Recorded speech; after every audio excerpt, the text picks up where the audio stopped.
د هغې نه بعد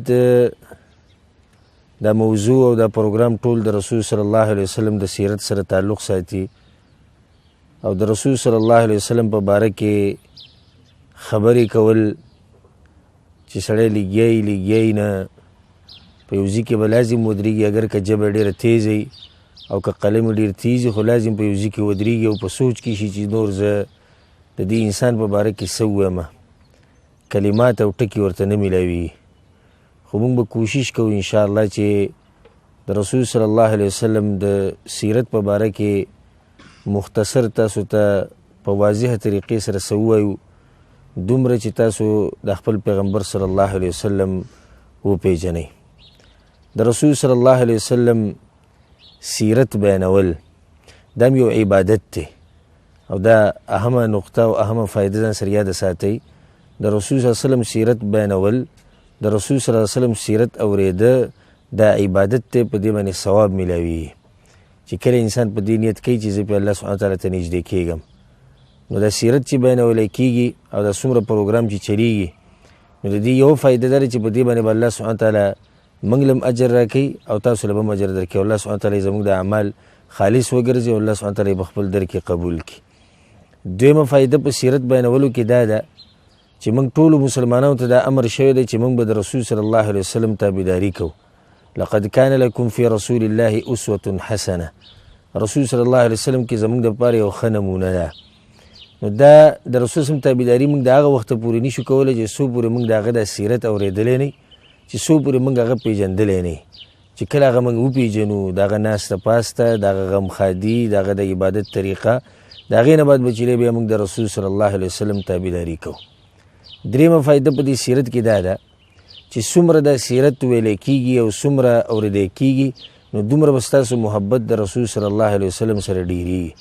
د رسول صلی سره د محبت د زیاتولو یو طریقه دا ده چې انسان د هغه د سیرت واوري او په دې باندې ځان پوه کړي چې رسول صلی الله علیه وسلم څوک و او څوک نه او د افسوس خبره ده چې ډېر مسلمانان داسې دي چې هغوی ته صرف د خپل پیغمبر صلی الله علیه وسلم نوم ورته معلوم دی او نور د ژوند هغه تفصیل ورته نه دی معلوم چې هغه څنګه پیدا شوی په کوم ځای کې پیدا شوی نبوت ورته څنګه میلاو شوی دی عبادت به یې څنګه کوو دعوت به یې څنګه کوو جهادونه یې څنګه کړي د دې پته هغه ته نه او د افسوس خبره ده چې سړی دا دعوه کوي چې زه مسلمان یم او دا ګویي ورکوي چې رسول صلی الله علیه وسلم د الله پیغمبر دی او دته د خپل پیغمبر صلی الله علیه وسلم په باره کې معلومات نه نو ما دا خبره کوله چې په سیرت کې یو فایده ده د سیرت بیانولو کې چې ستاسو محبت به د رسول صلی الله علیه وسلم سره ډېر شي څلورمه فایده په سیرت بیانولو کې دا ده چې د عبادت طریقې به موږ زده کړو اوس الله سبحانه وتعالی خو په قرآن کې موږ ته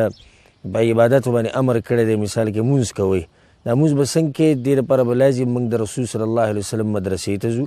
لازم به موږ د رسول صلی الله علیه وسلم حدیثونه اورو لازم به موږ د هغه سیرت ته واپس کېږو چې رسول صلی الله علیه وسلم به دا مونځ څنګه کوو هغه به د عبادت څنګه کوو نو سیرت بیانولو کې او اورېدو کې دا فایده ده چې د عبادت طریقې به زده کوي پنځمه فایده په سیرت کې دا ده چې د دې سره ایمان ډېرېږي او دا واضح خبره چې ایمان زیاتېږي او کمیږي نو د ایمان د زیاتېدو یوه وجه هغه ده د رسول صلی الله علیه وسلم سیرت بیانول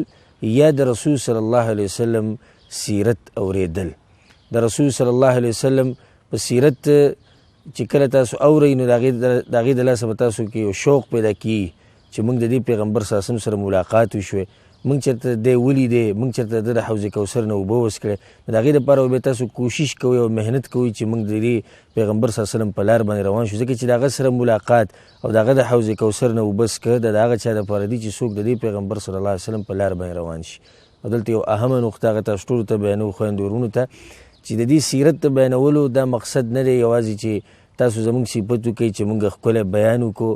او تاسو له مزه درکړه دا مقصد نه دی مقصد په اصل کې دا دی چې دا سیرت چې موږ کوم بیانوو اول په خپل ځان کې راولو او بیا کوشش تاسو دا وکړئ چې په ځان کې راولي صرف د دې لپاره بیانولی کېږي نه چې صرف په اورو خبره ختمه شو الله سبحانه تعالی په قرآن کې دا خبره د مؤمنانو یو صفت بیان کړی دی چې کله هغوی ته د الله او د الله د پیغمبر خبره وشي نو د مؤمن کار دا دی چې دی به خبره اوري او په هغې باندې به عمل کوي نو د سیرت بیانولی کېږي دې دپاره چې موږ یې په خپل ژوند کې راولو موږ خپله ناسته پاسته خپله غم خادي خپلې خبرې خپل طور طریقه خپل عبادت دا ټول به د رسول صلی الله علیه وسلم په طریقه کوو. دا د دې سیرت بیانولو فایده ده او دا د دې سیرت بیانولو مقصد دی. الله سبحانه تعالی دې موږ ټول له توفیق راکړي